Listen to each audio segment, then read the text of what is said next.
Астана қаласында Қазақстанның еңбек сіңірген қайраткері, Қазақстан композиторлар одағының мүшесі, композитор Кентау Назарбектің әндеріне арналған «Ұлттық рухтың бала жүрегіндегі үні» атты қалалық семинар өтті.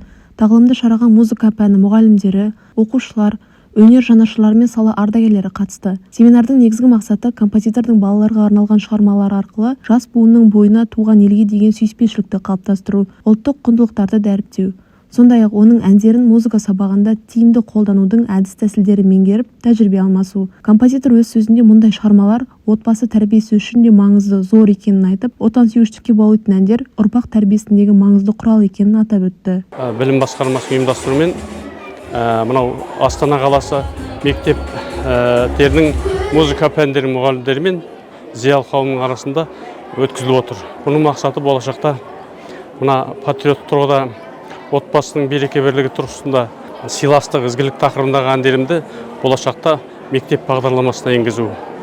Бірінші сөз, екінші болашақта осы әндерді насихаттау мақсатында республикалық байқау ұйымдастыру. Шараға өнер ардагерлері мен музыка әдебиетінің жанашырлары да арнайы қатысты. Олардың айтуынша, тәуелсіздік жылдарында балалардың рухани әлеміндегі олқылықтың орнын толтыруға композитор Кентау Назарбектің шығармалары елеулі үлес қосқан. Бүгінде оның әндері де Қазақстанда ғана емес, шет елдерде де орындалып жүр. Мамандар композитор туындылары ұлттық рухты дәріптеп, дәстүрмен сабақтасып жатқанын ерекше атап өтті. Біз Кентауды құрметтейтініміз, қазақ халқы ұнататыны, осы қазіргі заман талабына сай, мұны халықтың сұранысына керек әндерді шығарып жатыр.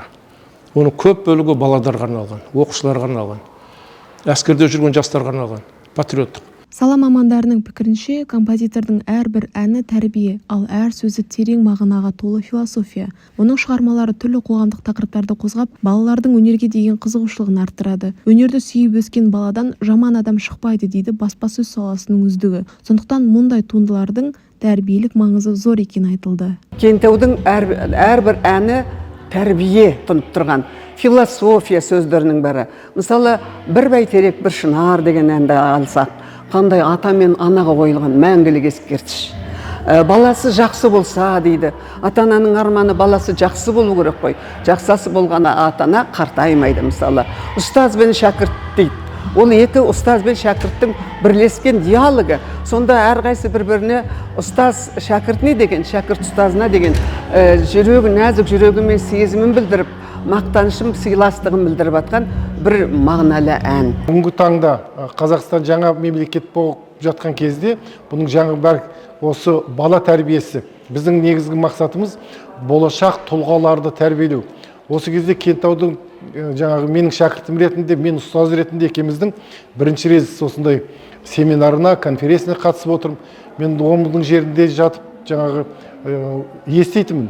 Бірақ бірінші рет жаңа балалардың айтқан хор өлеңдерінен жүрегім теңселіп, есеңгіреп, есімді әзер жеп отырмын деуге болады. Бұл Кентаудың өлеңін бір сахнада ғана көрмеу керек. Бұны республика өлеңінде мемлекет деңгейіне шығарып, білім басқармасы оқулық жаңа пән ретінде музыка сабағынан осыны оқытатын бір әдістемелік құрал жасау керек. Оның методикалық жаңағы пәндерін жасау керек, бағдарламаларын жасау керек. Ол деген өте алда тұрған күрделі мәселе. Ол бір күннің ісі емес, бірақ осы бүгінгі басталып жатқан істің бәрін ары қарай жалғастыруымыз керек. Композитордың ұстазы Әмірғазин Қайыртай шәкіртінің шығармашылығына жоғары баға берді. Оның айтуынша, Кентау Назарбектің туындылары тақырыптық тұрғыдан кең ауқымды қамтиды және әрбір әнінде тәрбиелік мән бар. Сондай-ақ бұл шығармаларды республикалық деңгейде кеңінен насихаттап, арнайы әдістемелік оқу құралдарын әзірлеу қажеттігін айтты.